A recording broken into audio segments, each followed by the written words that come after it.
Hello guys, it's me again, Arcus, and this right here is a new segment on the show called Movie of the Week.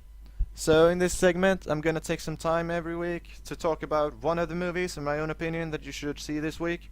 You know, I see a lot of movies all the time, so I thought I would give some recommendations to whether what you want to watch this coming week.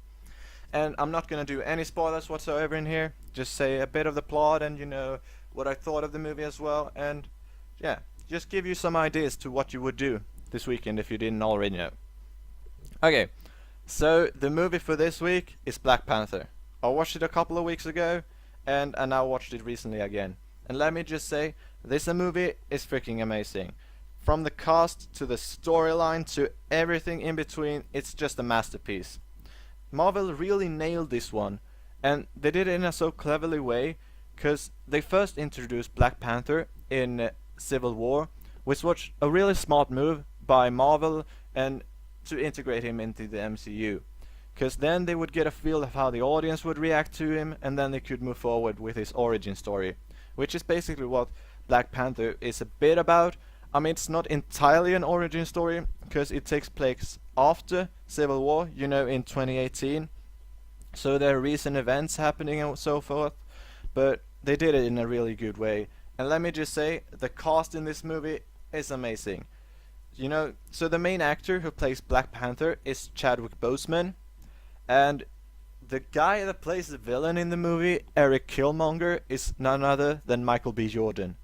So there's a lot of famous names in this movie, and they do a really solid acting, so I definitely recommend you see this movie this weekend.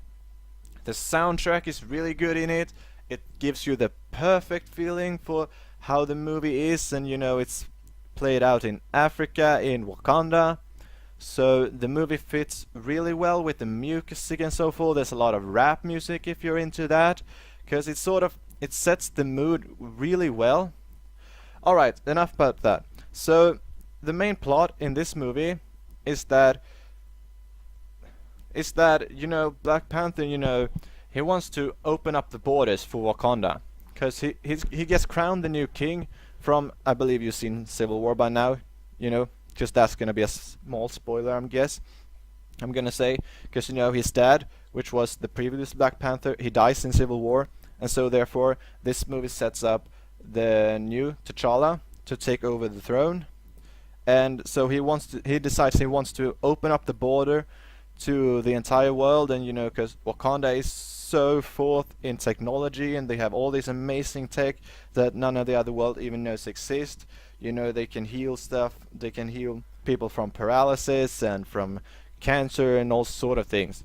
So he wants to do that and help the other world. However, there are some people that definitely don't see his way, and this is where Michael B. Jordan come in, and he comes in about 30 or 40 minutes into the movie, and it's sort of a clash between these two guys, and then you get to see them fight back and forth throughout the movie, deciding, because Michael B. Jordan, he wants to take all this advanced technology that Wakanda have, and he wants to start a war with the rest of the world, because he believes that with this technology they could easily beat everyone and be reigning over the entire world.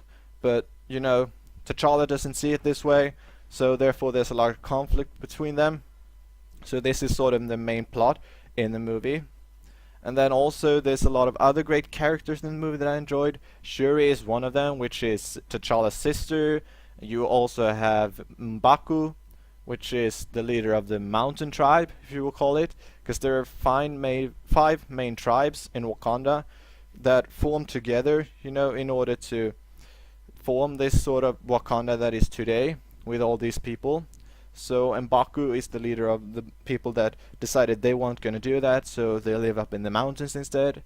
And also Okoye, I believe, I'm sorry if I'm mispronouncing some of the words, they're a bit hard for me to pronounce some of them, but Okoye is also a really great character, a really strong female lead, I wouldn't know what you call her, but she's really solid as well. So the acting is really good in it. There's a lot of great characters they would love. There's a lot of stuff happening all the time, so it's really enjoyable to watch. You never get bored. There's never a dull moment in it. There's always something cool happening, whether it's a jet going invisible, or there's some fighting scene going on, or advanced technology, or a bit of traditional way fighting with your hands and fists. So there's a lot of great stuff in this movie. I definitely recommend you go see this weekend. So my overall rating for this movie, I don't know, this is not a review type thing, but I'm still gonna say it anyways. I think it's a 9 out of 10. It's so good. It's definitely a lot of action. There's a lot of great moments in the entire movie. Sorry. So, again, go see this movie this week. So this is my pick this week. Leave your comments down below and thoughts, and I'll see you next time. Bye.